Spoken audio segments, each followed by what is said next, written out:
Governor Sanwoolu, Sanwo-Oku,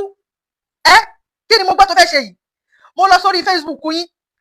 àfi kó má jẹ́ bẹ́ẹ̀ o, ihun tí mo rí yìí lórí Facebook yín,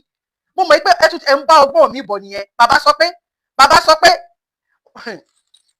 mo lọ sórí Facebook Sanwoolu ń sọ pé bí ojú mi dẹ̀ ń deceive mi ni, ó ń sọ pé today I received the leader of the Qadiriya Islamic movement led by Islamic scholar Al-Sheikh gbogbo nǹkan tó tẹ̀ òun lélẹ́yìí àwọn tó receive lélẹ́yìí àwọn gbogbo ẹ̀ṣá nípa ṣẹ̀ríà kìíní kan yẹn kó má jẹ́ bẹ́ẹ̀ o, má jẹ́ gbọ́ bẹ̀ Sanwoolu o, má jẹ́ kí n gbọ́ bẹ̀ Sanwoolu torí mo mọ̀ pé bàbá sọ pé ni bàbá sọ ẹni tó fi yín sílẹ̀ èmi ó sọ last time tí mo ṣe program ó sọ bẹ́ẹ̀ mo ní ṣẹ̀ríà lọ yìí mo náà sì máa padà ṣe ṣẹ̀ríà lọ yìí tó bẹ́ẹ̀ níbo Ọlọ́run ẹ̀yin Christian ẹ dìde, ẹ̀yin àgbàgbà Christian ẹ dìde, oníjẹkújẹ ni gbogbo yín, oníjẹkújẹ ni yín, owó táìtì nìkan náà lẹ mọ̀, tẹ́ bá ti lo private jet tẹ́ ti ń kọ́lé sórí omi tíjẹ̀ tí ti ń fò lókè tẹ́ ti ń gbádùn ẹ̀rọ kankan mọ́ mo ká write up kan wọ́n sẹ́ pé wà nínú Nigeria constitution pé 73 times lọ́kọ́ nípa ṣẹ̀ríà tí wọ́n mention nípa ṣẹ̀ríà nínú Nigeria constitution, wọ́n dẹ̀ mention Islam 28 times, wọ́n mention Muslim 10 times nínú constitution Nigeria. Wọ́n mention Christian báyìí níbẹ̀, wọ́n mention ṣọ́ọ̀ṣì, wọ́n mention Christian níbẹ̀, wọ́n mention ṣẹ̀ríà 73 times nínú Nigeria constitution, wọ́n mention Islam 28 times nínú Nigeria constitution, wọ́n mention Muslim 10 times nínú Nigeria constitution, wọ́n mention Christian, wọ́n dẹ̀ mention church. Is Nigeria a secular state? Nigeria is a Muslim state. Tó bẹ́ẹ̀ anyway àwọn òkúkú ìṣọmọ Nàìjíríà àwa ti ń lọ, ẹ jẹ́ lọ bàbá Tinubu, ẹ jẹ́ ká lọ ọmọ mùsùlùmí ní ṣùgbọ́n yóò kì í ṣerú mùsùlùmí àwọn apààyàn táwọn eléyìí ń ṣe, mùsùlùmí táwọn tí náà tiẹ̀ ṣe tẹ́ pé àwọn mùsùlùmí gẹ́rígẹ́rí ni, àwọn abámàálù sùn, àwọn máa fìtọ̀ fọ́rí, àwọn òṣè mùsùlùmí rú yẹn, ẹ jẹ́ lọ mọ̀ kí n kan ọmọ mẹ́ran kó kàn pa. Ẹ̀yin Christian ẹ dìde, ẹ̀yin Christian ní Nàìjíríà ẹ dìde ṣé bá sọ pé ẹ̀mọ́ ni, ṣé ẹ̀yin àgbààgbà Christian Nàìjíríà yẹn ṣó tiẹ̀ ń sọ̀rọ̀? Okay, ó ń sọ̀rọ̀. Ṣé bá sọ ẹ̀yin àgbààgbà Christian Nàìjíríà máa sọ pé mọ̀ wípé nínú Nigeria constitution nígbà tó yẹ pé àwọn Fúlàní náà lọ ṣe Nigeria constitution Ọlọ́run, ṣé bá sọ pé gèlè mi yìí ga gèlè birthday bàbá mi Professor Banji Akintoye tó ń ṣe birthday lẹ́ni Ọlọ́run ọba o gèlè yìí ga mo kàn sáré wé ni. Ẹ̀yin Christian ṣe máa sọ pé mọ̀ wípé Nigeria is a Muslim state ni, ìyẹn Nigeria àwọn ìṣe Nigeria ọmọ Yorùbá là wà, ẹ jẹ́ ká lọ. Babájídé Sanwó-Olú ṣẹ̀tẹ̀rẹ́ ìtẹ́ bá ń ṣe mẹ́hún yẹn, tẹ́ bá ń ṣe bí ológbò yẹn, tẹ́ ń ṣe bí ẹni ọmọ tó ṣù ẹ̀ òpé ọmọ February 28 tó ṣù ẹ̀ òpé yẹn, tẹ́ ń ṣe bí ọmọ onúgò yẹn, tẹ́ ń ṣe bí ọmọ aràn yẹn, àwọn eléyìí wọ́n bad gan ni, àwọn eléyìí wọ́n bad gan ni. Sanwó-Oku má gbé yẹn wá o, èyí tó sẹ́pọ̀ ń gbà àwọn Kọ̀dìríyà kan lálejò táwọn yẹn náà wérí yẹn, ẹ má gbé yẹn wá o, ẹ kọ́ má jẹ́ pé kan tí mò ń rò ní o, kẹ́yà ṣọ́ra yín gidi gan ni, ṣe ti gbọ́? Torí mo mọ̀ pé àtiwọ́ àtọ̀gá ẹ̀ tó fi ẹ́ síbẹ̀ ọmọ tẹ́yẹ bá bí ẹ̀yà ló máa jọ, mo mọ̀ pé ṣẹ̀ríà lọ yẹn máa gbà wọlé, àwọn ò fẹ́ ń tá bá fẹ́ ni kẹ́ ṣe fún wa, ṣe ti gbọ́ mi? Kọ́ máa yẹ pé bàbá sọ pé lẹ́fẹ́ ṣe ń bẹ̀ yẹn ò tẹ́tí ń dọ́gbọ́n sọ pé àwọn Muslim yẹn wọ́n fún yàn ní scholarship, kí ló kàn án pẹ̀lú scholarship wọn? Ilẹ̀ Yorùbá wò fẹ́ ṣẹ̀ríà lọ o. Sanwó-Olú ṣe ti gbọ́ Sanwó-Olú, bọ̀dá Sanwó-Olú ṣe ti gbọ́, ẹ má gbé yẹn wá o, ẹ má gbé yẹn wá fún wa o. So wọ́n dẹ̀ tún sọ wípé mo tún wò nínú Tribune ló dà pé last week ló jáde, wọ́n ní òun lélẹ́yìí o, last week ló jáde, ẹ jẹ́ kí n kà fún yín. Tribune wọ́n ní we are committed to keeping bandits out of Lagos, Hausa Fulani leaders. Ọlọ́run kó má jẹ́ bẹ́ẹ̀ o, Hausa Fulani leaders àwọn ló fẹ́ máa bá wa ṣọ́ Lagos state, àwọn ló fẹ́ lé àwọn bandits. Ṣé èèyàn máa ń fi ẹran ṣọ́ ológbò ni? Ẹ fẹ́ fi ẹran ṣọ́ ológbò kí àwọn àbí ọgbọ́n tó fẹ́ fi gba ilẹ̀ lọ́wọ́ wa, tó fẹ́ fi dominate wa, tó fẹ́ fi oppress wa, tó fẹ́ fi suppress wa, tó fẹ́ fi depress wa, àbí bẹ́ẹ̀ kọ́ ní Lagos state. Sanwoolu àti wà àtọ̀gá ẹ̀ tó fi ẹ́ síbẹ̀ táwọn Yorùbá bá jí tán ní dúró wò tán èmi ò tẹ́tí yín máa ń sọ mi ò tẹ́tí yín òótọ́rọ̀ ní kéèyàn má sọ ọ̀hún ni o kó má jẹ́ bẹ́ẹ̀ o. Àwọn OPC ńkọ́ kò sáwọn OPC bẹ́ẹ̀ ni kò sí àwọn Àmọ̀tẹ́kùn bẹ́ẹ̀ ni àwọn Àmọ̀tẹ́kùn ńkọ́ àwọn Àgbẹ̀kọ̀yà ńkọ́ kò sí Àgbẹ̀kọ̀yà ń bẹ̀ àbí bẹ́ẹ̀ kọ́ tó yẹ pé àwọn ohun tún lélẹ́yìí we are committed to keeping bandits out of Lagos Hausa Fulani leaders àbí bẹ́ẹ̀ kọ́ àwọn ẹlẹ́fẹ́ kọ́ wá keep bandits out of Lagos ní nọ́ọ̀tì ṣọ́ọ̀tì keep bandits out bandits ò máa pa wọ́n terrorists ò máa pa wọ́n ní nọ́ọ̀tì ṣọ́ keep it out of nọ́ọ̀tì tó wá fẹ́ máa keep it out of Lagos òun lélẹ́yìí o òun rè o òun lélẹ́yìí o àti àwọn Hausa Fulani leader àfẹ́ kọ́ wá bá wa lé bandits bí èmi dẹ̀mi ìgbóyìnbó yẹn dáadáa mo dẹ̀ mọ̀ pé ohun tó kọ́ ni mo ṣáàkà primary school mo lọ secondary school mo jáde university nílùú yìí ni o nílùú yìí ni akàwé nílùú yìí certificate mi nínú ìlú yìí wàláì èmi àti bàbá Wọlé Ṣóyínká tí bá gbé certificate tí mo kà nínú ìlú yìí gbogbo òwe tí mo kà nínú ìlú yìí tí bá gbé jáde èmi àti bàbá Wọlé Ṣóyínká àjọ máa fi dágbàgà ni kí ni ẹ jẹ́ máa sọ̀rọ̀ mi lọ. So kó má jẹ́ bẹ́ẹ̀ o alámọ̀tẹ́kùn a ní OPC a ní Alágbẹ̀kọ̀yà a ní wọn lóríṣiríṣi ṣí Sunday Igboho náà dẹ̀ wá bẹ́ẹ̀ o ẹ̀yin aláìní kan ṣe tí ń bá parí oṣù yìí ṣí Sunday Igboho wọ́n sọ pé má pààrọ̀ mi wọ́n ní kẹ́ pé àwọn pé at any time làwọn rẹ́dí láti jẹ yín pé wọn ìkà ní yín o ọgbọ́n lè ń dá torí admission 2027 yín o ẹ ṣọ́ra yín o ẹ káàbọ̀ o Olúwatóyìn Deborah ẹ káàbọ̀ ẹ kú dìde o ẹ ṣé mo dúpẹ́ o ẹ kú dìde o ire akárí o ẹ ṣé gan Olúwatóyìn Deborah ẹ ṣé gan brother mi Shakiru Azeez ẹ káàbọ̀ ẹ kú dìde o ẹ ṣé tẹ gbọ́ tẹ wá o ẹ ṣé ta pè yín tẹ wá o ẹ ní dáàdì kan ṣe lé ayé yín o ẹ ṣé mo dúpẹ́ o Sanwó-Olú ló ń piss me off mo dẹ̀ mọ̀ pé iṣẹ́ ta rọ́pọ̀ ni kò ń jẹ́ kò dá ṣiṣẹ́ ẹ̀ àwọn tó fi sí olè ló mọ̀ pàṣẹ olè tọ̀ lórí àpáta ẹni tó fi sínú ọmọ ìpè àwọn eléyàwó ó bá àdìgàn ó mọ̀ pé Sanwó-Olú bá àdìgàn ó mọ̀ pé iṣẹ́ tó ń bá ràn ó máa jẹ ẹni Sanwó-Olú ẹ ṣọ́ra yín o ẹ ṣọ́ra yín pẹ̀lú kọ̀tọ́ máa ṣe Lagos State ẹ̀yọ́ ọmọ Lagos ṣẹ́ ẹ dìde o ẹ má jẹ́ kó jáwé yín máa yẹ àwọn pípò yóò ràn yín wọn láì kí yín o wọ́n fẹ́ máa fẹ́ ránṣọ́ lógbò ọgbọ́n tó fẹ́ fi gbalẹ̀ yín nìyẹn o kí Hausa Fulani kó máa oh my God Hausa Fulani kó máa wá ṣọ́ Lagos State fún yín kò s'Àgbẹ̀kọ̀yà bẹ́ẹ̀ kò s'Àmọ̀tẹ́kùn bẹ́ẹ̀ Sunday Igboho náà sọ pé kọ́kọ́ pa àwọn àtẹ́rì táìmù wọ́n fi wọ́n sílẹ̀ o ó dà ó kù díẹ̀ ó kù ìṣẹ́jú kan fún yín tẹ́ máa tó tẹ́ ó kù ìṣẹ́jú kan mo ń bọ̀.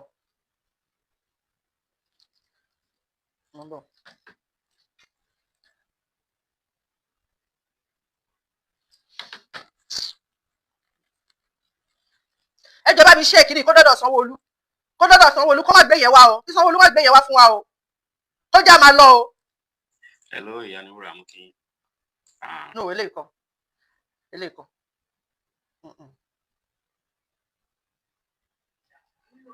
See people from the south. Our politicians have turned us to fools. Of every state,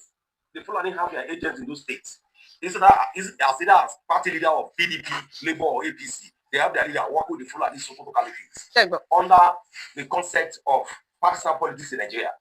In the south, we have 6 states. The Fulani have their representative from the indigenous of those who are from that state in the south.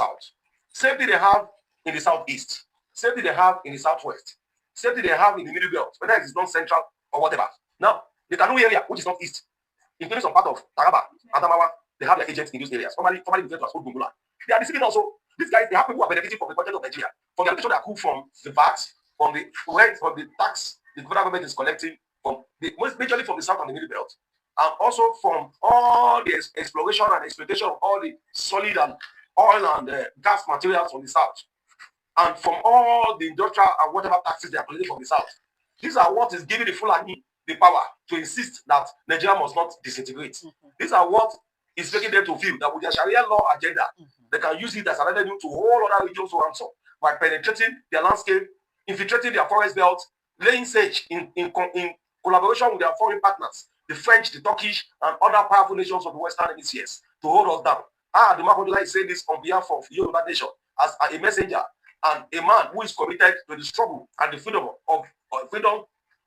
vis-a-vis our quest for sovereignty for the Yoruba people. Although ask yourself, why is that with all this the imposed suffering and poverty that they're imposing on our people, we cannot come out and say what we resist this continuous Fulani imperialism backed by their British and European superior beneficiaries, those who are majorly benefiting from Fulani and the northern hegemonist enforcement of football agenda. These are these Nigerian political economy on all of us. It is the truth, though. If you are brilliant and intelligent in Nigeria, apply for any job. Once they see that you are independently minded, they will not give you that job. And that is why we have mass unemployment in Yoruba land, same also in the southeast, south, and the middle belt. They know what they want to tell all of us to imagine. The map like say it is. And that is why the only hope we Yoruba people have is a sovereign Yoruba nation. It's for us to support the agitation for Yoruba freedom through the leadership of Adebayo Akitoye, Sunday Igboho, Koiki, through Fatai Gbomido, through Iya Dara, Yoruba Niwa, Baba Ekiti, and every other Yoruba leaders, like such as Tunde, Dada, and myself, and many of us, like those who are committed to the leadership of Adebayo Akitoye, not others, not people like Olu Eko, who are agents of the superstructure, so as to create a scene of crisis in Yoruba land, so as to seem as if that the Yoruba nation, crisis nation, is not having a united front. Nǹkan tó ń ṣẹlẹ̀ gbọ́dọ̀ yẹ o, Yorùbá lájú yín kẹ́gbọ́n o, opportunity wà ní láti jẹ́ kó yé wa nǹkan tó ń ṣẹlẹ̀ lórílẹ̀ Nàìjíríà o. They will never allow us to be rich. They will not allow us to be stable. They will not allow us to have a stable employment, to feed our family, to think of ourselves, to have primary necessities of life. So that people are like taking the peak every 4 years, they roll out electoral timetable. Kamalo stampede. Stampede. Sorry. Kamalo enforce and give legitimacy to their superstructure electoral process of enslaving all of us. I was always come to say the truth because the truth is set us free. Yoruba nation, Yoruba freedom, Yoruba sovereign state is not negotiable. At all. Ẹ jọ̀ọ́, ẹni tó bá gbọ́ mẹ́sẹ̀gì tó jẹ́ gẹ́gẹ́ bí ọmọ Yorùbá gidi, ẹ jọ̀ọ́ ẹ bá wa send message yìí lọ sí gbogbo platform tó dúró gẹ́gẹ́ fún òmìnira ilẹ̀ Yorùbá. Gbogbo platforms àti gbogbo àwọn group settings lórí WhatsApp, lórí Facebook ní ẹ jọ̀ọ́ ẹ bá wa send message yìí sí tó bá possible pé voice note ilé wọ orí Facebook. Ọmọ Yorùbá ẹ má jẹ́ ká wà complacent nípa ọ̀rọ̀ wa. Ẹ má jẹ́ ká wà complacent. Oríṣiríṣi ń lọ tó jẹ́ pé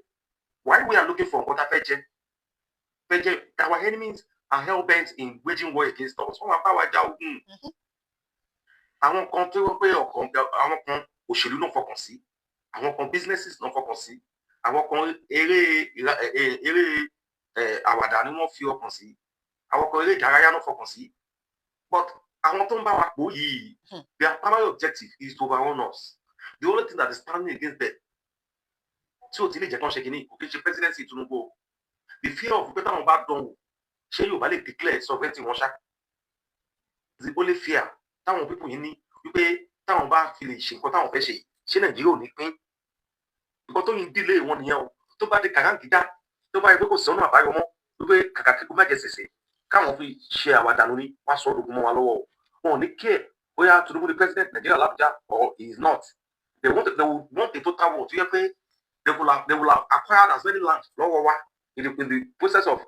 invading us and declaring the full-scale war against us. And that is exactly where they are going now. Ni wọ́n ṣe sọ pé àwọn tèkó kí imagine kí Fúlàní àtàwọn sábà sọ pé àwọn máa provide security fún wa ilẹ̀ bàbá ńlá tiwa lẹ́kọ̀ọ́ láti prevent àwọn bandits from coming to our land. Dẹ̀ mọ̀ pé a ti fi iná sílẹ̀ ní sùn. I pretend pé kò má tà pé kò lè ṣẹlẹ̀. And we are playing with fire. Àwọn kan yìí dúró lọ́wọ́ sí bẹ́ẹ̀ pé kí fumble and fumble to 2027 táwọn máa ṣe elections táwọn máa ní benefit ìtàwọn. When they take tó bá yẹ báwọn lè win the election in 2027,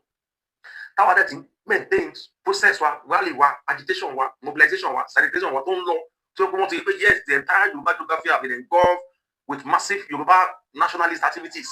Wọ́n á pè aṣáájú gòkè káwọn negotiate pẹ̀lú ẹ̀kọ́ ṣe second term. But that second term, kí ni consequences ẹ̀? Tó bá gba ìjọba ní 2031, kí ni Yorùbá fẹ́ ṣe? Will you stop Fulani man from coming to actually use state apparatus, state architectural power process láti fi overrun gbogbo wa? Tó dẹ̀ pé wọ́n gbàgbé after àwọn wọn nígbà táyé ọmọ àánú wà bẹ́ẹ̀ èkó báyìí ló ṣe àwọn bẹ́ẹ̀ jẹ́ ká wọnú náà. Ẹni committee tó bá set up fún ìlọsíwájú àtòmíra ilẹ̀ Yorùbá ẹ fi tọkọtọyìn volunteer lọ ṣe èlò ọ̀pẹ fún wọn lẹ́lẹ́ṣọ̀ tàbí ṣe how much are we going to make from politics? Tó yẹ pé all of us are facing existential threats to wipe us out and take over our land. Tó wọn bá tẹ̀lé ìgbà gbogbo lẹ́wà wọn láwọn eré àkọ́kọ́ tí máa kà fáwọn fẹ́ gbà. Wọ́n náà péjọ léwu táwọn fi lè gbà ní tipátipá káwọn lu force against wa. Ẹ wo ìjà tó bá wa jà ń sìn. They are using arithmetic approach of a guerrilla warfare system. Wọ́n fi power lórí ilẹ̀ wa. That we will have no alternative that either we react to stop them or we capitulate to surrender to them. Ẹ Yorùbá ẹ wo nù ẹ wo Facebook. How many of us wey Facebook ló sọ̀rọ̀ pa Yoruba sovereign state more? How many of us don't talk about Yoruba nation more? How many of us don't article? How many of us don't make presentation? How many of us don't share video, voice note, don't send it on Facebook? All of us kept quiet and felt that because we don't want to offend the politicians who will later call us to come and mobilize us and drive support for them. How many of us are doing that? But she tell them that I want to process it with social media. Even our flying not attest to it. Google got actually social media where is a threat to them. That was one of the reasons why they considered that Tinubu should become the president, so as to submerge the high crescendo, the agitation was long by. And we they just force work at Bawile the one.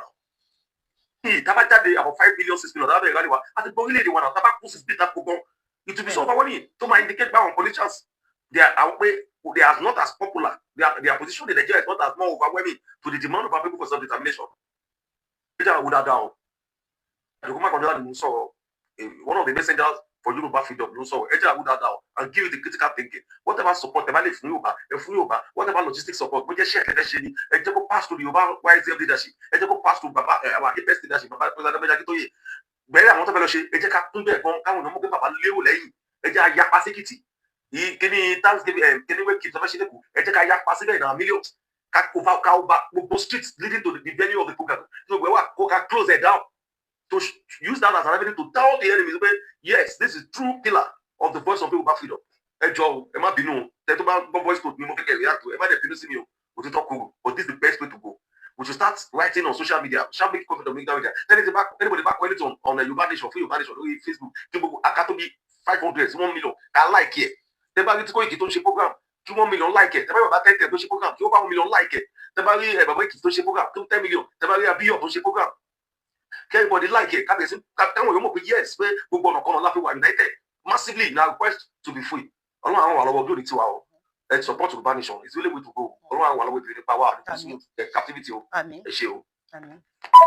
Ẹ ṣé brother mi tó sọ̀rọ̀ yìí. Ẹ ní sọ̀rọ̀ tán. Ẹ dìde ẹ̀yin ọmọ Yorùbá. Ẹ dìde tó bá pe rally tí bàbá wa Professor Banji Akintoye tán bá sọ pé rally àsìkò rally lélẹ̀ jẹ́ kí gbogbo á dìde kí 5 million kó wà níta. Wọn ò bí good mọ́. Wọn ò bí kúrò máa pọ́pọ̀ yà lákùnjà bàbá politician kọjá kan sọ pé àwọn rán àwọn uniform man wá pé kán wá ṣe kíni ẹ̀rù máa bà wọ́n náà ni ẹnu èèyàn lèèyàn fi ń kọ méje èèyàn ò lè gbòmìnira nírọ̀rùn ẹ lè jókòó kí freedom wá bá yín nínú ilé ṣáwọn eléyìí tó jẹ́ pé wọ́n wọ̀ press wa wọ́n ń suppress wa wọ́n tún wá dì press yín ẹ dìde kò lè má lọ báyìí àwa náà la lè jàjà yìí àsìkò dẹ̀ ti tó ẹ já gbára wa sílẹ̀ nínú oko ẹrú àwọn Sanwó-Olú yìí wọ́n ọ̀rọ̀ yan Tinubu wọ́n ọ̀rọ̀ yan Àkábíolè wọ́n ọ̀rọ̀ yan gbogbo wọn pátápátá everybody gbogbo pátápátá látòkè ṣe tí màá gbogbo wọn gba politician yẹn ò dá wọn náà ìsàpọ̀ ara wọn nìkan ló ń dù wọn ò rán yàn ẹ dìde wọn bá ti pe rally wa ẹ jẹ́ kí gbogbo á dìde ẹ jọ̀ọ́ ẹ jẹ́ kí gbogbo á dìde ká bọ́ síta kò sí nǹkan tó fẹ́ ṣe fún wa Ọlọ́run ẹlẹ́dàá ń gbọ́ ẹ jọ̀ọ́ so mo fẹ́ play voice note yẹn wèrè lẹ́ni tó sọ̀rọ̀ yẹn o wèrè ni o wèrè gidi gan ló sọ̀rọ̀ yẹn o wèrè no to the sincere wèrè gidi gan ni ṣùgbọ́n gbà míì ọ̀rọ̀ ọlọ́gbọ́n máa ń jáde nínú ọ̀rọ̀ wèrè ẹni tó sọ̀rọ̀ yẹn ó ti ya wèrè but ó sọ̀rọ̀ ọlọ́gbọ́n so ọ̀rọ̀ ọgbọ́n tó wà nínú ẹ̀ yẹn òun ni mo fẹ́ ká dìmú ṣe ti gbọ́ ẹ wò yí pé wèrè ló ń sọ̀rọ̀ ṣùgbọ́n ẹ jẹ́ ká di ọ̀rọ̀ ọgbọ́n tó wà nínú ẹ̀ jẹ́ ká dìmú so ọ̀rọ̀ yẹn ẹ jẹ́ kí n play ẹ̀. ẹ má bínú mo lọ sí di football ni àwọn players ni wọ́n ní friendly game lẹ́nu so ìyẹn la lọ yanjú mo ṣe ṣetán ni gẹ́gẹ́ bí ọ̀rọ̀ tí ẹ sọ nípa ṣẹ̀ríà tẹ́tìrì àwọn mi mọ ìdí tí àwọn èèyàn wa tí wọ́n pera wọn ní Yorùbá ní tí wọ́n láwọn oníṣẹ̀ṣe àǹkó àti àwọn tó kù tí wọ́n ṣe oníṣẹ̀ṣe tí wọ́n dẹ̀ ṣe mùsùlùmí tí wọ́n ṣe kìrìsìtẹ́nì tọkọ ṣáà wà tó dúró sójú kan tí wọ́n jà pé kán má gbé ṣẹ̀ríà wá látẹ̀ní kọjá látẹ̀ní títí di 100 ọdún 100 years to come Nàìjíríà máa ṣe ṣẹ̀ríà ẹ̀ ní kò sẹ́ni tó lè dá dúró ìdí ni pé Nàìjíríà as a whole tí wọ́n sọ yìí wọ́n ti gbé wọ Islamic organization which is group of Islamic organization ní àgbáyé Nàìjíríà orúkọ Nàìjíríà wà ń bẹ̀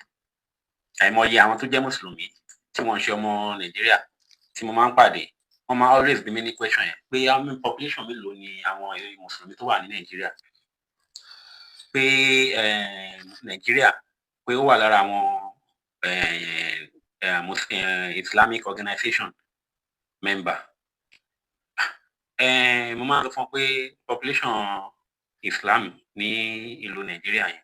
at least around 50 to 60 ni, torí pé àwọn Haúsá gbogbo wọn pẹ̀lú àwọn Fúlàní confam gbogbo wọn Mùsùlùmí ní majority. Àwa nílẹ̀ Yorùbá a ti mọ̀ pé ó kéré jù a máa mú 30 to 40% tó ti di Mùsùlùmí nílẹ̀ Yorùbá. Nílẹ̀ Ìgbò bóyá yẹn 10% tàbí 5%, so tá a bá ṣe gbogbo ẹ̀pọ̀n sí a ti mú 60 to 70% tó ti jẹ́ Mùsùlùmí.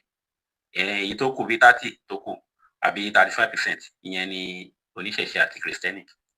àtàwọn tó ṣe ọkàn. So ìdí nìyẹn tó fi jẹ́ pé gbogbo àwọn tí wọ́n ń pera wọn lóníṣẹ̀ṣe àtàwọn tó láwọn Yorùbá àwọn òṣèṣẹ̀ṣe àwọn òṣè Mùsùlùmí àwọn òṣè Kristẹni tí wọ́n jà pé àwọn ní àwọn fẹ́ ṣẹ̀ríà lọ, wọ́n kàn jàjà asán ni, asán lórí asán. Ara nǹkan tí Tinubu ti ọwọ́ bọ̀ nìyẹn kó tó gbéjọba lé lọ́wọ́. Ara nǹkan tó ti ọwọ́ bọ̀ nìyẹn tó sáìn fún àwọn Haúsá àwọn Fúlàní. Kò dẹ̀ sí ẹni tó lè jàjà yẹn. À ń sọ̀rọ̀ dọ́kúmẹ̀ntì, nǹkan táwọn náà fi dúró sí tàbí ní àti kílè mú lówà padà. Dọ́kúmẹ̀ntì ṣáà ní lórí dọ́kúmẹ̀ntì ni.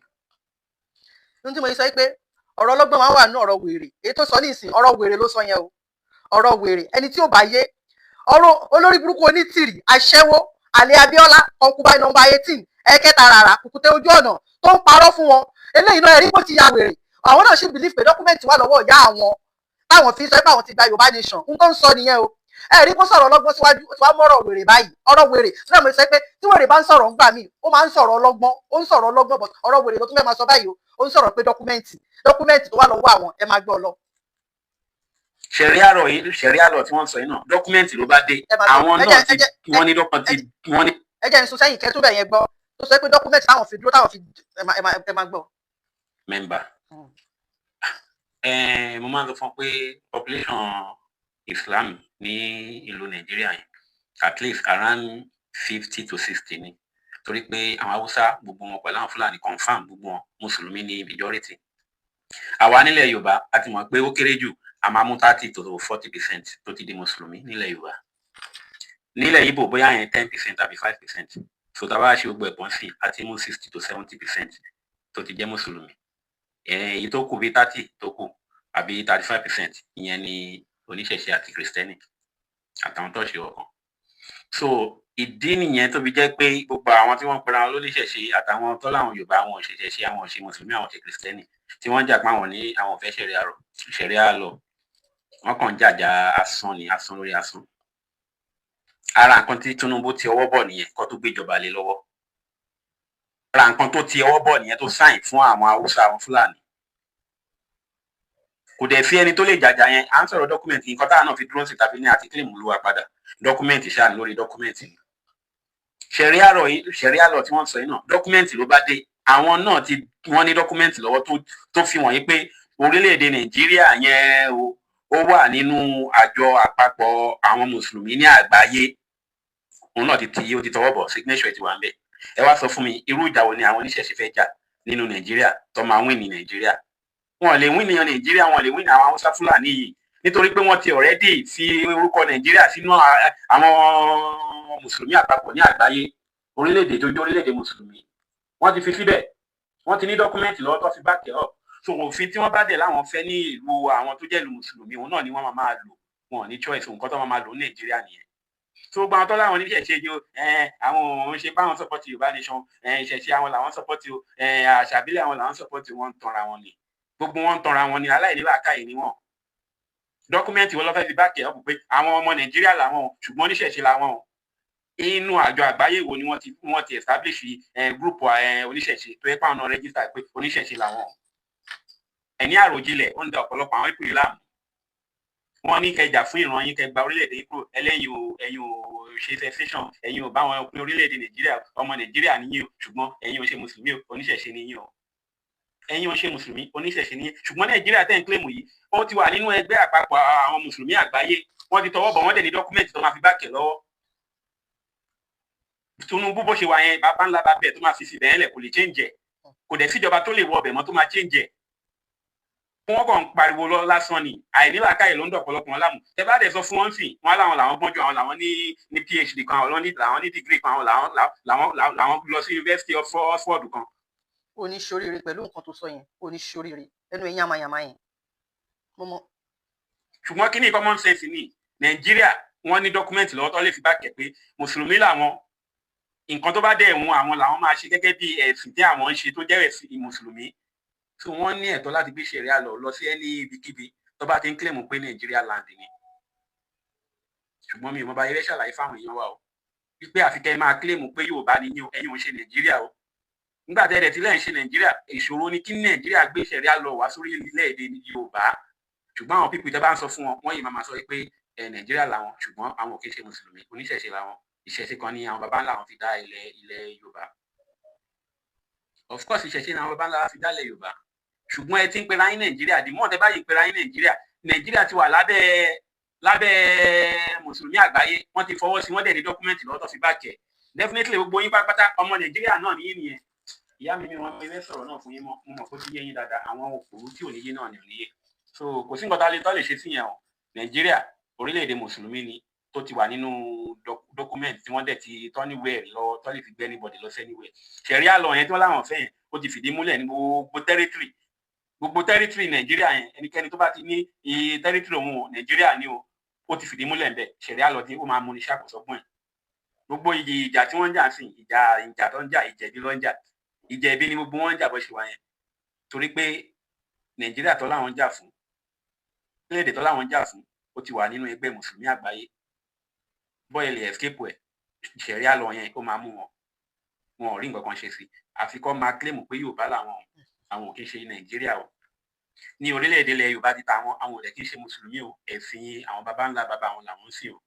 ìyẹn nǹkan ẹ̀kan tó kó ogun ọyọ nìyẹn ká ṣáà máa dúpẹ́ lọ́wọ́ ìyá yìí ká máa dúpẹ́ lọ́wọ́ ìyá yìí tí ó fún wa lómi ọgbọ́n tó fún wa lómi ọlọ́wọ́ bá ẹnikẹ́ni tó bá ṣe ń claim fún Nàìjíríà wọn fẹ́ ṣẹ̀ríà lọ ó tán rẹ̀ ní o ó ti wà nù ṣẹ̀ríà lọ already wọn kàn tí mo dádùgbò ẹ̀ ni ó ti wà ń bẹ̀ already mo kí yín o ẹ take care o. Ọlọ́run ọmọ yìí gan wọn ni ó máa kú kí ni ò bá parí kí n ṣàgọ̀ àbẹ́ẹ̀ rí pé wèrè lélẹ́yìí ṣébi tí mo sọ fún yín pé ọ̀rọ̀ ọlọ́gbà tó ń sọ̀rọ̀ ọlọ́gbọ́n tó tún wá mọ́rọ̀ wèrè tó tún wá fi parí ẹ̀ ṣé ẹ̀ rí pé léyìí ti gọ̀ ọmọ àdúpẹ́ lọ́wọ́ ìyá òṣì yìí wo ìyá orí burúkú yóò fo yìí wo ni ìyá wèrè yìí wo ni ìyá má ṣàǹfààní yìí wo ni ẹ̀ rí pé olórí burúkú lẹ lòmí ṣá ìyá tó ń parọ́ fún yín pé òun ti gbalẹ̀ Yorùbá ìyá òṣì yóò fò ìyá àjàrà àbúkà tó ń parọ́ fún yín pé òun ti gbalẹ̀ Yorùbá dọ́kúmẹ́ǹtì wà lọ́wọ́ òun ọpọlọ ẹlòmíì ti dàrú so àwọn kan tó ṣì wà tó ń bìlífù yá yìí tó ń bìlífù yóò fò yìí dọ́kúmẹ́ǹtì wà lọ́wọ́ ọ̀yà kọ́ máa dúpẹ́ lọ́wọ́ ọ̀yà olórí burúkú ni ò lè gbọ́n mọ́ láéláyé Ọlọ́run ò lè gbọ́n Àgọ́bí yìí lórúkọ ẹ̀ òpònú kọ́ máa dúpẹ́ lọ́wọ́ ọ̀yà yìí ó tún sọ with confidence ọmọ òṣì ọmọ àlè anyway gbogbo èèyàn náà kọ́ ló máa gbọ́n ná ìwọ́n wà lára àwọn tó máa gọ̀ ni. àwọn ọmọ Yorùbá wọ́n rán mi sí bàbá ọ̀bọ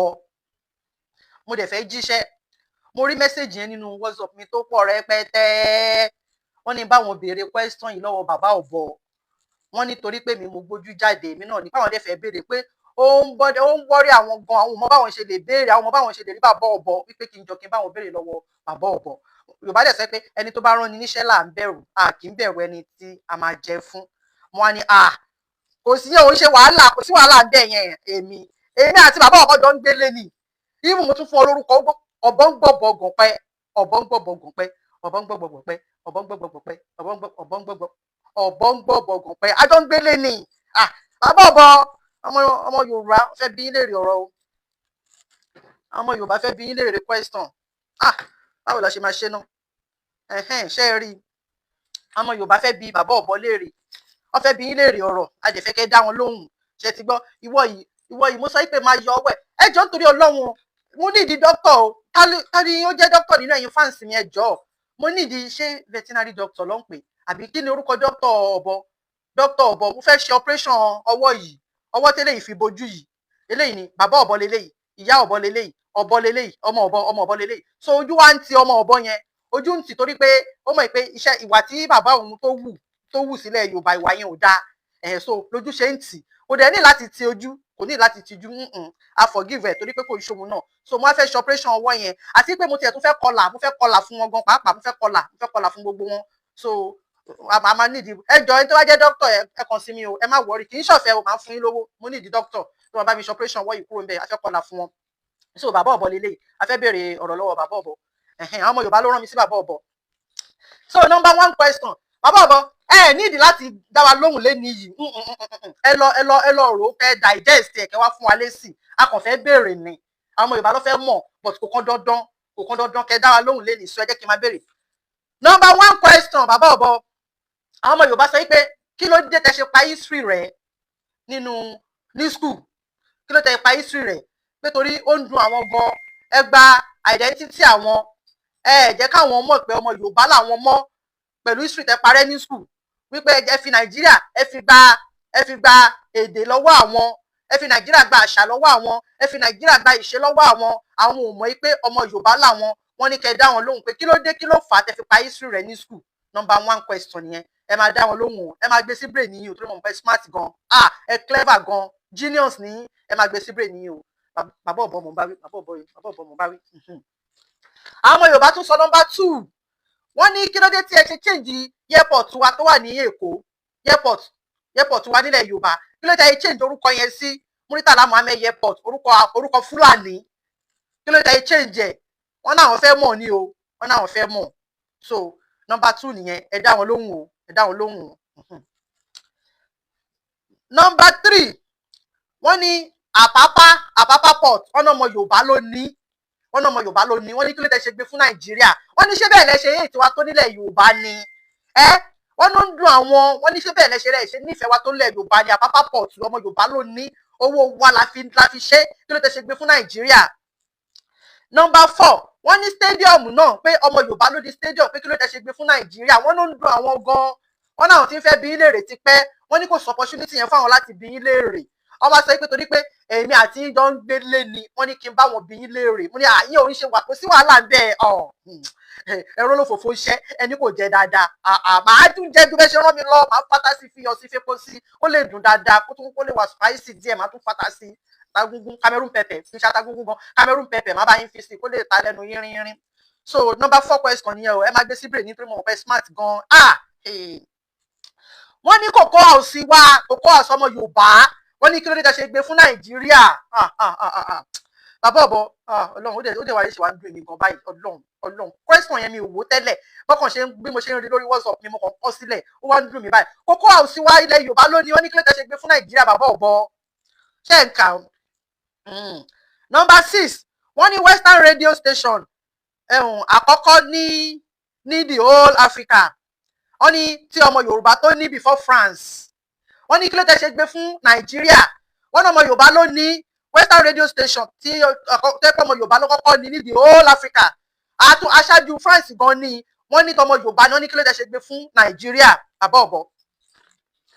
number 7 wọ́n ní UCH ní Ìbàdàn wọ́n ní tọmọ Yorùbá ní wọ́n ní kí ló tẹ́ ṣe gbé fún Nàìjíríà bàbá ọ̀bọ ẹ ti dá nǹkan gbogbo o nífẹ̀ẹ́ ọmọ Yorùbá o kò dá ẹ mẹ́rin ti jẹ́ judge torí pé mi ìmọ̀ mind yín ẹ ṣì máa fún wa lésì wọ́n ní OAU nílé Ifẹ̀ ọ̀nà ọmọ Yorùbá ló ní wọ́n ní kí ló tẹ́ ṣe gbé fún Nàìjíríà ẹni tó rán ní iṣẹ́ làbẹ̀rù àìbẹ̀rù ẹni tá máa jẹ fún ọmọ Yorùbá ló ní báwọn bí léèrè o wọ́n ní àlẹ́jì lélẹ́yìí tí mo fẹ́ sọ yìí o wọ́n fẹ́ béèrè ni o àlẹ́jì ni o wọ́n ní àwọn ọmọ Yorùbá ní àwọn mọ̀ pé ìjọba yín ló pa Bọ́lá Ìgè wọ́n ní kí ló tẹ́ ṣe bẹ́ẹ̀ yẹn wọ́n ní kò dáa ẹ má ti jẹ́ George tọ́rọ́ ní ìbéèrè lọ́wọ́ yín ni wọ́n náà mọ̀ pé ìjọba yín ló pa Bọ́lá Ìgè wọ́n ní kí ló dé wọ́n ní ṣé torí pé ó ń béèrè fún Yorùbá nation ni ìjọba yín ṣe pa Bọ́lá Ìgè wọ́n ní Ọlọ́run báwọn ṣe tẹ̀rí sí Sunday Adéníyì Adéyẹmọ Ìgbòho ṣàwó baba dami ẹ̀kọ́ ọkọ̀ Fúlàní ẹ̀kọ́ ọkọ̀ Nigerian government ẹ̀kọ́ ọkọ̀ Buhari náà gbọ̀nàgbọ̀n Buhari Ọlọ́run gúngún bí ọ̀pá àrèké Buhari tó dàbí ìṣòfò wọ́n ní adúpẹ́ wípé ẹ̀rí sí Sunday Adéníyì Adéyẹmọ Ìgbòho ṣà wọ́n ní adúpẹ́ pé Nàìjíríà ò rí wọn pa wọn ò dẹni rí wọn pa lágbára Ọlọ́run sí Sunday Adéníyì Adéyẹmọ Ìgbòho ṣà á jèrè àwọn ọmọ wọn á rí bá ti ṣe wọn á rọ́nà gbégbà wọn ò ní fojú sunkún ọmọ wọn ò ní mọ sàárì ọmọ wọn ò ní rí bànújẹ́ lórí ọmọ àmì àtàwà náà pẹ̀lú àwọn tó ń wò mí lágbára Ọlọ́run ó ti bọ́mọ yín lọ́wọ́ abẹ́rẹ́ alọ́kọ́nù okùn tó dí sí Sunday Ìgbòho ti bọ́mọ ogun Nàìjíríà lọ́wọ́ ẹ̀ lè rí pamọ́ ẹ̀ lè rí mi náà pa. number 10 wọ́n ní Operation Feed the Nation fáàmù wa nílẹ̀ Yorùbá wọ́n ní kí ló dé ṣe sọ di títí yín, wọ́n ní Yorùbá ló ní Operation Feed the Nation, wọ́n ní ẹ̀dẹ̀ sọ di Ọbásanjọ́ farm, wọ́n ní kí ló dé ṣe bẹ́ẹ̀, àwọn ọmọ Yorùbá ló ní bí yín lèrè mi kọ́ o. Wọ́n ní 1976 sí 1979 wọ́n ní ẹ ṣe ìjọba ológun, wọ́n wá ní 1999 sí 2007 wọ́n ní ẹ ṣe ìjọba alágbádá, gbogbo ẹ̀ wá jẹ́ almost 12 years. Wọ́n ní kí ló dé tí ẹ ṣe tún ọ̀nà ìlú yín ṣe Ṣàngó, wọ́n ní kí ló dé tí ẹ ṣe dáadáa sílẹ̀ Abẹ́òkúta, wọ́n ní àbí nǹkan tí àwọn èèyàn ń sọ wípé ọmọ àlè ni yín, èmi kọ́ mo sọ bẹ́ẹ̀ o, kò gbà mí lẹ́nu o, ń tọ́ sọ ni o, ẹ má bínú o, wọ́n dẹ̀ ẹni tó rán ní iṣẹ́ láàbẹ̀rù àbẹ̀rù ẹ̀ tá máa jẹ fún o. Wọ́n ní ṣé lóòótọ́ pé lẹ ṣe hùwà yẹn pé torí pé ẹ ṣe ọmọ Yorùbá lẹ ṣe tún Ṣàngó ṣe fún almost 12 years ẹ fi ṣe ìjọba ní Nàìjíríà, wọ́n ní ẹ tún lè ṣe. Wọ́n ní wọ́n tún sọ pé àwọn ìbá tún sọ pé kí ló dé tó ṣe jẹ́ pé ìjà tó ṣẹlẹ̀ láàrin Aláàfin pẹ̀lú Ọọ̀ni of Ifẹ̀, wọ́n ní ẹ̀yin lẹ dá ìjà yẹn lẹ̀, ẹ tún mú mi gbọ́dọ̀ ṣe lè jáde, kì í ṣe gbogbo ọ̀rọ̀ náà lẹ́nu máa ń sọ, no mi gbọ́dọ̀ ṣe lè jáde, irọ́ ẹ jẹ́ stop ẹ̀ níbẹ̀ yìí, mi gbọ́dọ̀ ìtọ́ sọ yẹn mi gbọ́dọ̀ kà yẹn jáde, wọ́n ṣe kọ́ nìyẹn wọ́n ṣẹ̀dẹ̀ sí mi ni o. So number 13 wọ́n ní 36 states tó wà ní Nàìjíríà pátápátá, wọ́n ní gbogbo ẹ̀ lẹ́ní properties pátápátá, wọ́n nítorí ẹ̀ lẹ́ ṣe fẹ́ ká, ṣé lóòótọ́ ni wọ́n nítorí ẹ̀ lẹ́ ṣe fẹ́ ká kúrò nínú Nàìjíríà, wọ́n ní pé torí pé ẹ mọ̀ wípé tí ẹ bá gba Yorùbá nation wa pé a máa probe yín wípé a máa gba gbogbo property tẹ̀ ní 36 states yẹn pátápátá, wọ́n ní kà níyín, wọ́n nítorí ẹ̀ lẹ́ ṣe sọ pé your Nigerianness is greater than your Yorùbáness, wípé torí ẹ̀ lẹ́ ṣe sọ bẹ́ẹ̀, wípé torí ẹ̀rù ń bà yín wípé gbogbo property bàbá bọ̀ tí wọ́n dàgbà náà wọ́n náwó lọ́rùn, wọ́n ń gbé property lọ sọ́run. Bàbá Yèyé Adébánjọ tó kú ní ìjẹta àbíjọ́ wo ni kọ́lọ́run fọ̀run kẹwọn kó tẹ́wọn sáfẹ́fẹ́ rẹ̀, wọ́n ò gbé nǹkan kan lọ, tó bá máa ṣọ́ọ̀tì sí wọn ní ìmìtì ẹ̀ mọ̀, wọ́n ò lè gbé nǹkan kan lọ. Ilẹ̀ Yorùbá á máa gbà, ẹni bá ní ká má gbà lójú ayé wọn á gbà lẹ́yìn ẹ̀, mi ò ró kúrò yín o. So wọ́n ní gbogbo property ọgbẹ́ni ní gbogbo 36 states tó wà Nàìjíríà pé torí ẹ̀rù ṣe ń bá ilẹ̀ ṣe fẹ́ ká lọ, ṣé lóòótọ́ ni ẹ ní láti dá wa lóhùn léni o, ẹ ní láti dá wa lóhùn léni. So a kàn ń béèrè náà ni. Wọ́n tún sọ pé number 14 wọ́n ní ọmọ Yíbò ni bàbá yín lẹ ṣe mú wa bí lẹ ṣe wọ́n ní ọmọ Yíbò ni bàbá yín lẹ ṣe mú wa bí ọmọ àlè ní ilẹ̀ Yorùbá, lẹ ṣe fi ọmọ Yorùbá lẹ ṣe bínú sí wọ́n àwọn nǹkan níwọ̀n tẹ́ pé owó mẹ́gbó ẹ jẹ́ stop ẹ̀ ń bẹ̀ yẹn, ẹ jẹ́ stop ẹ̀ ń bẹ̀ yẹn, mi ò rí mo kàn kọ́ ni mo kàn pé sọ ẹ jáde ni mi ò rí, mi ní kà nǹkan tó wà lẹ́yìn, ẹ jẹ́ stop ẹ̀ ń bẹ̀ yẹn mi ò rí. Number 15 wọ́n ní ẹ̀yin lẹ deny Awólọ́wọ̀ tí ẹ jẹ́ kó débi tó fẹ́ dé, wọ́n ní ẹ̀ ń bínú ọmọ Yorùbá, ṣé lóòótọ́ ni? Ìbéèrè ni o, kò fàjà o, ìbéèrè ò fàjà o, bàbá ọ̀bọ ìbéèrè ò fàjà o. Wọ́n tún wá sọ pé number 16 wọ́n ní Babangida àti Abdulsalam, wọ́n ní ẹ̀yin náà mọ̀ nípa ọ̀tẹ̀ tó ń ṣe tí Abíọ́lá ò ṣe débẹ̀, ṣé lóòótọ́ ni? Wọ́n ní gbogbo ọmọ Yorùbá tó bá ti fẹ́ débẹ̀ rẹ̀ máa ń bínú sí, wọ́n ní ẹ̀ láìkí ọmọ Yorùbá, wọ́n ní bó tiẹ̀ tilẹ̀ jẹ́ pé Tinubu ò dáa náà, wọ́n ní ẹ̀ ń dìtẹ̀ Tinubu pé ẹ̀ láìkí Tinubu, pé ẹ̀ ń bá Tinubu ja ìjà yẹn seriously bí ẹ má jẹ́ ń sọ ìyẹn náà tó tún wà lẹ́yìn ẹ̀ náà, ẹ má jẹ́ ó tó bẹ̀ yẹn náà, tó bẹ̀ yẹn náà, ọ̀rọ̀ ẹnu mi ò ní pa mí, ọ̀rọ̀ mi ń ṣe ẹni bọ̀ kí n ṣe gbẹ̀ náà ni máa jẹ́. Number 17 wọ́n ní ẹni àwọn gan wípé akágàn nìyí, pé ẹṣin national theatre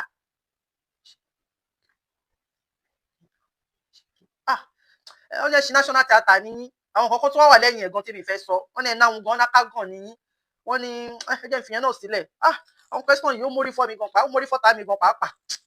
Number 18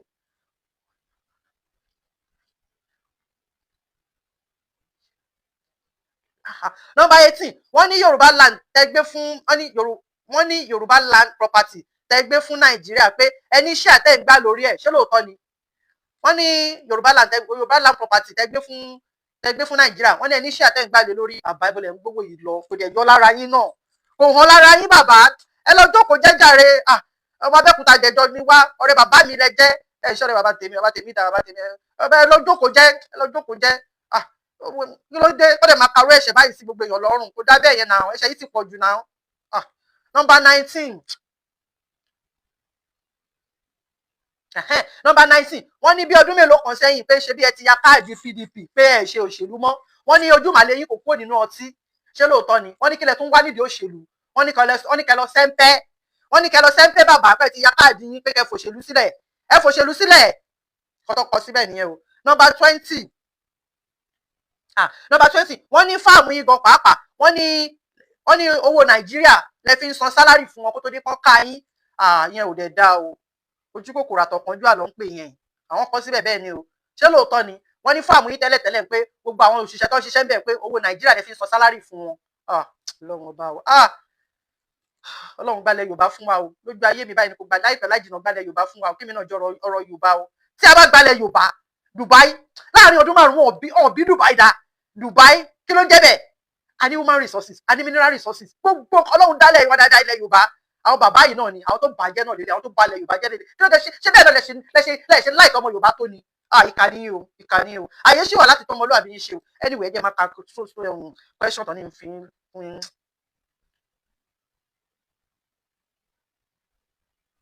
wọ́n ní ẹ mọ̀ nípa bó ṣe kọ 1999 constitution yẹn wọ́n ní ẹ mọ̀ pé kò dáa tó fi bá àwọn Fúlàní má mi fẹ́ ṣe mo ń bọ̀ oh my god mo ń bọ̀ ṣe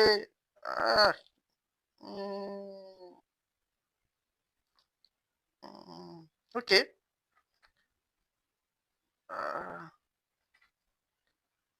ó yá ẹ pè padà ẹ jẹ́ pé wọ́n okay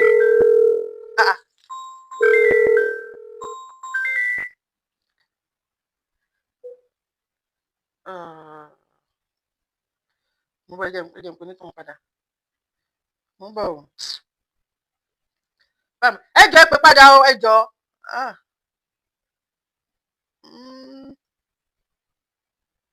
ẹni tó ń pè kó pè padà ẹ jọ̀ọ́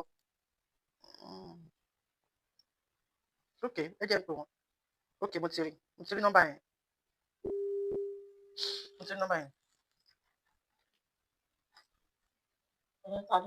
hello ẹ kálẹ́ o adúpẹ́ ṣẹfẹ́ bá dá sétò ní mà ẹ ṣé o àmì mà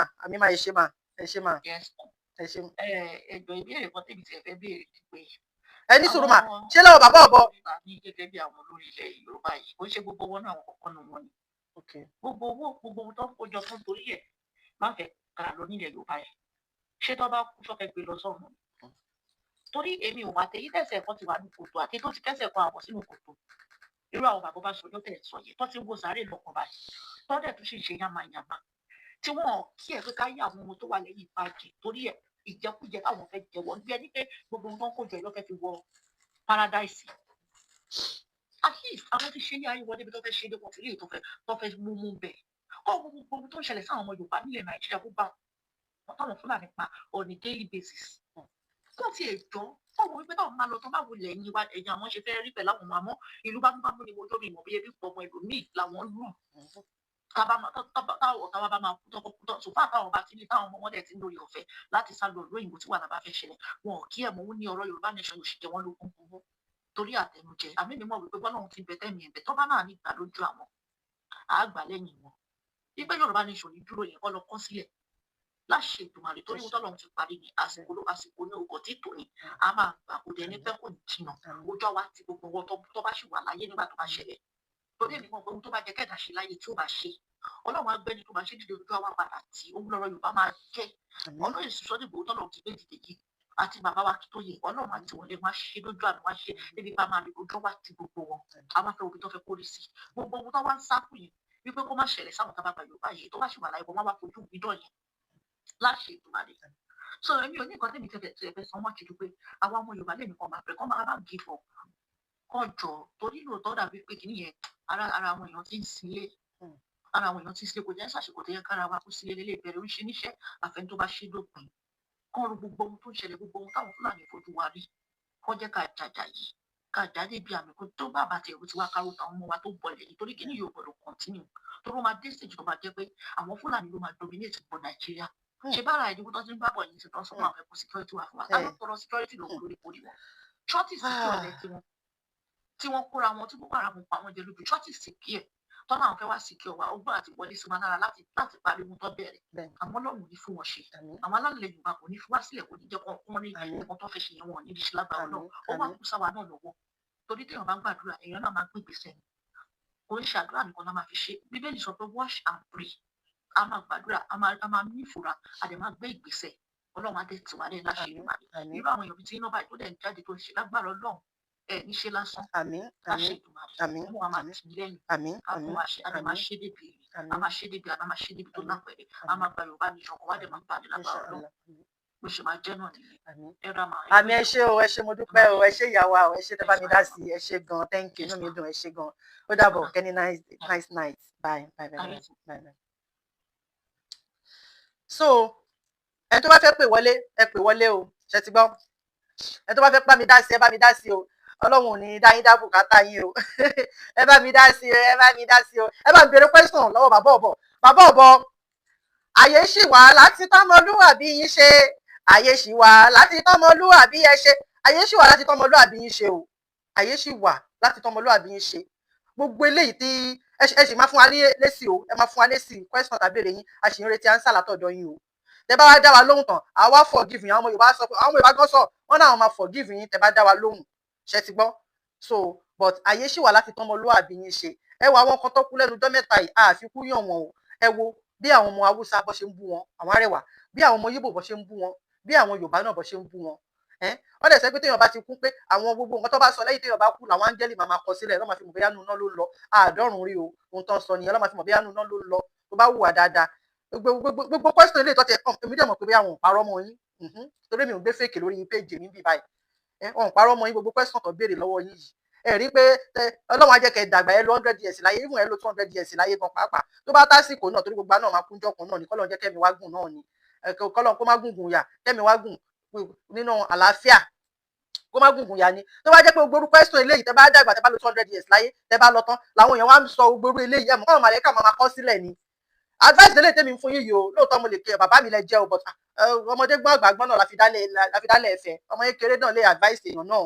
àyè wà láti tọ́mọlúwàbí yín ṣe sà bàbá wa àyè wà láti tọ́mọlúwàbí yín ṣe in fact a mọ̀ pé ẹ ní agbára ní Nàìjíríà débi wípé bàbá ọ̀bọ ẹ ní agbára ní Nàìjíríà débi Ọlọ́run lágbára o ṣùgbọ́n iná ni Ọlọ́run fún yín lágbára àkàndé èèyàn kan ni yín ẹ ní agbára ní Nàìjíríà débi pé tẹ́ ẹ bá sọ pé kí Nàìjíríà pín lé nì wọ́n á pín bẹ́ẹ̀ ni kí Yorùbá máa lọ lé ní pé ìyà tí mo ti fi jọmọ Yorùbá ó ti pọ̀ jù ẹ jẹ́ kí Yorùbá máa lọ wọ́n á lọ anyway ọ̀rọ̀ púpọ̀ ò kágbọ̀n afẹ́fẹ́ ló ń bá lọ ààrẹ tó tún fẹ́ pè wọlé mọ́ bàbá ọ̀bọ ìjọ mi a máa retí answer lórí question ìbéèrè ta béèrè lọ́wọ́ táwọn ọmọ Yorùbá béèrè lọ́wọ́ yín so mo mọ̀ pàtì rẹ̀ yín látẹ̀ẹ̀kan máa lọ gbé yín sínú yàrá yín báyìí nísìn ẹ̀yin ọmọ Yorùbá ẹ ṣé mo dúpẹ́ o oníyan ẹ ṣé o ọlọ́kà ẹ ṣé o ẹ̀yin tẹ́ bá wa jẹ́ ẹkọ́ àìbínú o ẹ jọ̀ọ́ nítorí Ọlọ́run tó bá ti pe rally ẹ jẹ́ ká jáde ẹnu èèyàn ni wọ́n fi ń kọ́ méje ṣe rí ẹni tó ń ṣìtìyàn kò ní fẹ́ fi sílẹ̀ fún yàn ẹni tó